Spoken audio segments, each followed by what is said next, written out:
नमस्कार, माझं नाव वल्लरी. माझ्या चॅनलमध्ये तुमचं स्वागत आहे. बरेचदा असं होतं, की आपण तर ठरवतो इंग्लिश बोलायचं आहे, पण इंग्लिश बोलायला सुरुवात करताना थोडंसं ऑकवर्ड फील होतं, की कुठली वाक्य बोलावी, कुठली नाही हे लक्षात येत नाही लवकर.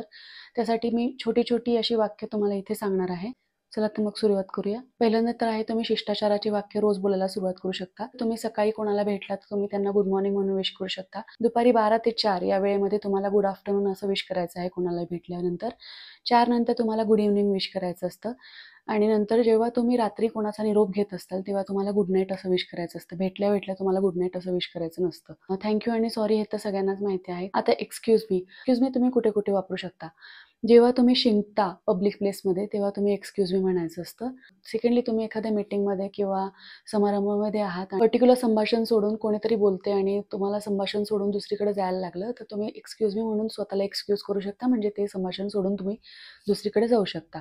ठीक आहे. थर्डली तुम्ही एक्सक्यूज मी एखाद्या ग्रुपचं लक्ष तुम्हाला वेधून घ्यायचं आहे स्वतःकडे, तेव्हा तुम्ही वापरू शकता. माणसांची गर्दी असेल आणि तुम्हाला तिथनं पास व्हायचं असेल, तेव्हा तुम्ही एक्सक्यूज मी म्हणू शकता. ग्रीटिंग्स तर तुम्ही बघितलं, गुड नाईट, गुड मॉर्निंग वगैरे हे ग्रीटिंग्ज आहेत. अजून ह्याच्यामध्ये तुम्ही एखाद्याला निरोप देत आहात, दिवसभरात कधी तुम्ही निरोप देत आहात, तेव्हा तुम्ही म्हणू शकता हॅव अ नाईस डे किंवा गुड डे. एखाद्याने काही वाक्य बोललं आणि तुम्हाला ते नीट ऐकू आलं नाही, तर तुम्ही म्हणू शकता I beg your pardon. I beg your pardon किंवा पार्डन. आता हे फॉर्मल आहे.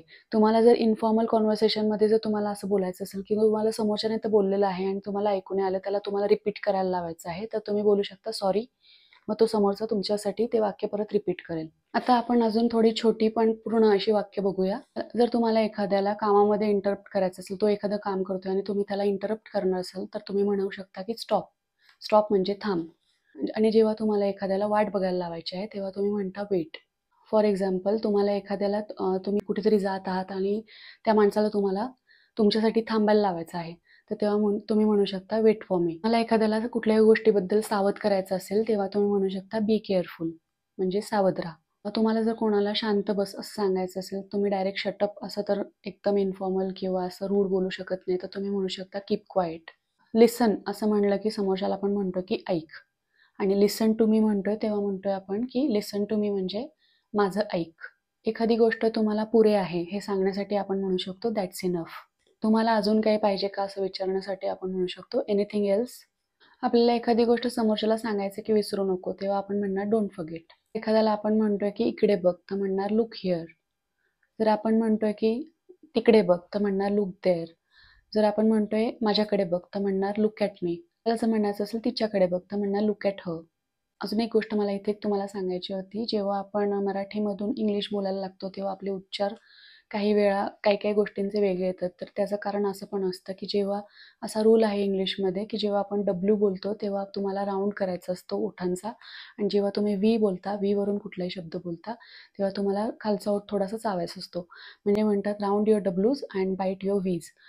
म्हणजे याचा अर्थ असा होतो, की जेव्हा तुम्ही डब्ल्यूवरनं कुठलाही शब्द बोलताय, म्हणजे फॉर एक्झाम्पल वॉट. वॉट हा शब्द डब्ल्यूपासून सुरू होतो बरोबर? तर तुम्हाला वॉट म्हणताना ओठांचा ओ करायचा असतो वॉट. वेअर म्हणजे डब्ल्यूपासून कुठलाही शब्द सुरू होत असेल, तेव्हा मला ओठांचा ओ करायचा असतो आणि कुठलाही शब्द जेव्हा व्हीवरून सुरू होतो, तेव्हा तुम्हाला खालचा ओठ थोडासा चावून मग उच्चार करायचा असतो. For example very. इव्हन एखादा शब्द जेव्हा व्हीने एंड होतो, तेव्हा सुद्धा तुम्हाला तुमचा ओठ थोडासा बाईट करायचा असतो. जे तुम्ही लक्षात घेतलं असेल, की जेव्हा कुठलाही मराठी माणूस 5 वगैरे म्हणतो, त्यात 5 म्हणतो. तुम्हाला 5 म्हणायचं आहे, 5 नाही म्हणायचं. आणि जेव्हा तुम्ही एफवरून कुठलाही शब्द बोलता, तेव्हा मराठीमध्ये फ असतं आणि इंग्लिशमध्ये फ असतं. मराठीमध्ये जेव्हा आपण फवरून कुठलाही शब्द बोलतो, फॉर एक्झाम्पल फळ वगैरे, तेव्हा आपण ओठ एकमेकांना चिटकवतो. तसं इंग्लिशमध्ये एफवरून कुठलाही वर्ड बोलताना ओठ एकमेकांना न चिटकवता बोलायचं असतं, म्हणजे फ्रूट, फॉर असं. सो या व्हिडिओमध्ये आज एवढंच. जर तुम्हाला व्हिडिओ आवडला असेल तर नक्की लाईक, शेअर आणि सबस्क्राईब करा. तुम्हाला काही शंका असतील तर कमेंट बॉक्समध्ये कमेंट करून नक्की सांगा. व्हिडिओ पूर्ण बघितल्याबद्दल धन्यवाद.